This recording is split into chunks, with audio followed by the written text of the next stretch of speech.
বাড়িতে গেস্ট এসেছে আর তোমরা একটু অন্য মতো নলেন গুড়ের পায়েস বানাতে চাও? তো বন্ধুরা, welcome back to my channel Payel tasty travels. আজ কিন্তু তোমাদের জন্য আমরা নিয়ে এসেছি একটা দারুণ ইউনিক রেসিপি, যেটা আমাদের ট্র্যাডিশনাল যে পায়েসের রেসিপি হয় ওটাও আছে, প্লাস একটুখানি এর মধ্যে ওয়েস্টার্ন টাচও আছে।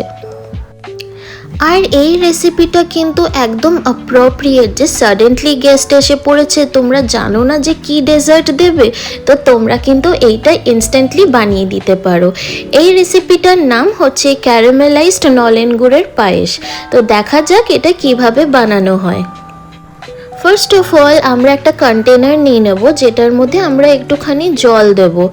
বলে নাকি যে জল দিলে কিন্তু পায়েস লাগে না, ওর জন্য প্রথমে আমরা একটুখানি জল দিয়ে নিলাম আর ওর মধ্যে আমরা দুধগুলো ঢেলে নিলাম। আর আমরা কিন্তু এখানে আমুলের হোল ফ্যাট মিল্ক নিয়েছি, তোমরা কিন্তু নর্মাল দুধও নিতে পারো, বাট ট্রাই করো যেন হোল ফ্যাট মিল্ক তোমরা নাও। আর এই শীতকালটাই হচ্ছে সিজন, যেটা আমরা নলেন গুড় এমনি টাইপের গুড় যেগুলো খুবই সুন্দর হয় ওগুলো পেয়ে থাকি, সারা বছর তো পাই না। তো জেনারেলি এই সিজনটার জন্য কিন্তু এই রেসিপিটা একদম আইডিয়াল, কারণ সারা বছর আমরা অন্য টাইপের ডেজার্ট খেতেই পারি, এই জিনিসটা কিন্তু আমরা সারা বছর ধরে পাই না। তো এই জন্য কিন্তু যারা এখনও বানাওনি আর একটুখানি তোমরা অন্যরকম বানাতে চাও, রেগুলার যেমন পায়েস হয় অমনি বানাতে চাও না, এইটা কিন্তু বানিয়ে দেখো, খুবই ভালো লাগে, খুবই দারুণ। আর দেখতেই পাচ্ছ দুধটাকে কিন্তু আমরা ঘন করব, ওর মধ্যে আমরা তেজপাতা দিয়ে দিয়েছি, তারপর আবার কিন্তু একটুখানি আমরা ভালো করে নাড়িয়ে চাড়িয়ে নিচ্ছি।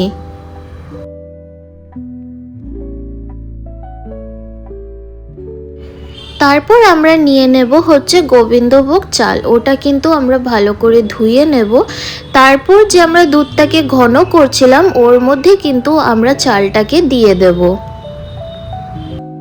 আর বন্ধুরা বলছি, তোমাদের যদি এমন টাইপের রেসিপিস চাই যেটা একদম মায়ের হাতের রান্নার মতো রেসিপি হবে, প্লাস একদম ইনস্ট্যান্ট কুইক, একটুখানি ওয়েস্টার্ন কালচারেরও টাচ আনবে, তো তোমাদের জন্য কিন্তু এই চ্যানেলটা একদম পারফেক্ট। তো প্লিজ তোমরা কিন্তু সাবস্ক্রাইব করে নিও আর বেল আইকনটা প্রেস করে রেখো, তাহলেই তো এমন টাইপের সুন্দর রেসিপি একেবারে তোমাদের নোটিফিকেশনে চলে যাবে। আর তোমরা ইজিলি এগুলো দেখে বাড়িতে তোমাদের প্রিয়জনের জন্য এই দারুণ রেসিপিগুলো বানিয়ে দিতে পারবে। আমি কিন্তু খুব একটা মিষ্টি যে পছন্দ করি সেটা না, কিন্তু এই যে যখন এই গুড়ের সিজনটা আসে আর আমার বাড়িতে যখন নলেন গুড়ের পায়েস বানানো হয় না, সিরিয়াসলি বলছি, আই ক্যান নট রেজিস্ট। আর যতই ডায়েটে থাকি না কেন বা এক্সট্রা ওয়ার্কআউট করে হলেও কিন্তু আমি এই রেসিপিটা এত প্রেফার করি যে পুরো শীত ধরে কিন্তু আমাদের এই পায়েস হতেই থাকে।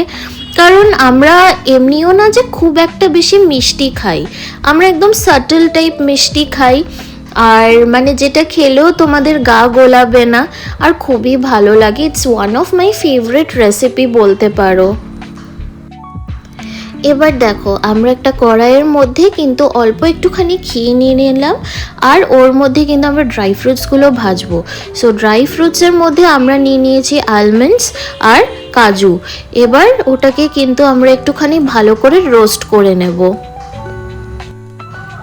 আর কাজু জানো তো আমার খুবই ফেভারেট, তো মা যখন এটা ভাজছিল ওর মধ্যে থেকে কিন্তু দু তিনটে অবভিয়াসলি, কারণ এত ভালো জিনিস একটা কি মানে রেজিস্ট করা যায়। আর দেখো আমাদের কিন্তু ড্রাই ফ্রুটসগুলো ভাজা হয়ে গেল, আমরা একটা আলাদা প্লেটে নামিয়ে রেখেছিলাম। তারপর কিন্তু ওটাকে আমরা এমনভাবে একটুখানি পিষে নেব, মানে একটুখানি দানা দানা থাকবে অমনি টাইপের। তারপর আমরা এমনি টাইপের দুটো ছোট ছোট বাটি নেব, আর ওর মধ্যে কিন্তু আমরা ঘি মাখিয়ে রাখছি। আর তোমাদের বাড়িতে যতজন গেস্ট এসেছে সেই হিসেবে কিন্তু তোমরা এইটা বানাবে, ঠিক আছে? মানে তোমরা চাইলে এমনি টাইপের আরও কয়েকটা বানিয়ে রাখতে পারো, ডিপেন্ডস আপন যে তোমাদের বাড়িতে কজন এসেছে। আর যেই কড়াইয়ে আমরা কাজুটা আর আলমন্ডসটা ভাজলাম সেই কড়াইয়ের মধ্যেই কিন্তু আমরা এর মধ্যে চিনি দিয়ে দিচ্ছি। চিনি দিয়ে এবার এটাকে কিন্তু আমরা ক্যারামেলাইজ করব। এবার কোয়েশ্চেন হচ্ছে আমরা ক্যারামেলাইজ এটা কতক্ষণ করব। এবার তোমাদের কালার হিসেবেও ডিপেন্ড করে। আমরা চাই যে যেহেতু পায়েসটা একদম কি বলবো একটু ক্রিমি কালার, ও জন্য আমরা এই ক্যারামেলাইজ করব যতক্ষণ না এটা একটা রাস্টিক ব্রাউন কালার দেবে, ততক্ষণ কিন্তু আমাদের এটাকে ক্যারামেলাইজ করে যেতে হবে। এবার তোমরা চাইলে কিন্তু লাইট কালারও রাখতে পারো, কোনো প্রবলেম নেই।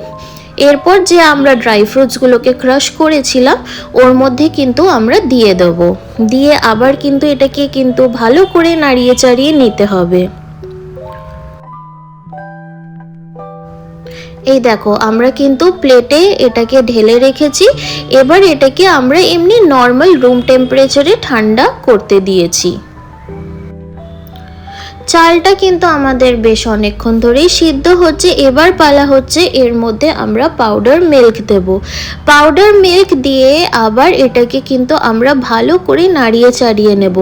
এই পাউডার মিল্কটা দেওয়া হয় কারণ টেক্সচারটা যেন আরও ক্রিমি হয়, আর পায়েস একটুখানি ক্রিমি না হলে না আমার আবার ভালো লাগে না, তো ওর জন্য কিন্তু তোমরা পাউডার মিল্কটা দেবে, খুবই টেস্টি লাগে। আর এই দেখো আমাদের চিক্কি কিন্তু রেডি হয়ে গেছে। দেখতে কতটা সুন্দর লাগছে বলো তো। আমরা তো এমনি এটাকে খেয়ে নিই, বাট যাই হোক গেস্টের জন্য তো রিজার্ভ করেই রাখতে হবে।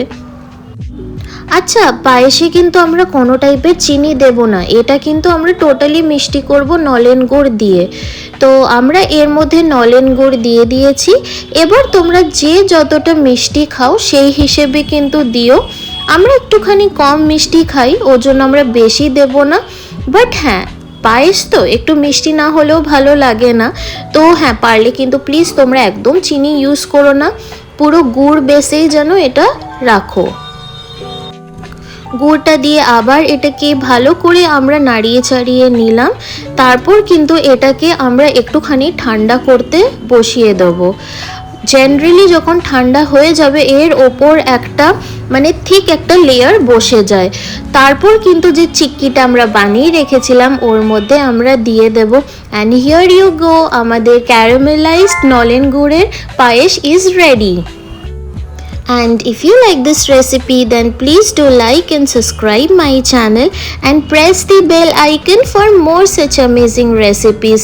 তোমরা কিন্তু বেল আইকনটা নিশ্চয়ই প্রেস করে রাখবে, তাহলেই কিন্তু তোমরা এমন টাইপের সুন্দর রেসিপি একেবারে নোটিফিকেশনে পেয়ে যাবে। আর বাড়িতে বানিয়ে আমায় নিশ্চয়ই জানিও যে তোমাদের এই রেসিপিটা কেমন লাগলো। আরও দারুণ দারুণ রেসিপিস আসতে চলেছে তোমাদের জন্য। টিল দেন তোমরা সকলে ভালো থেকো, and thank you for watching my video. Bye everyone, have a good day.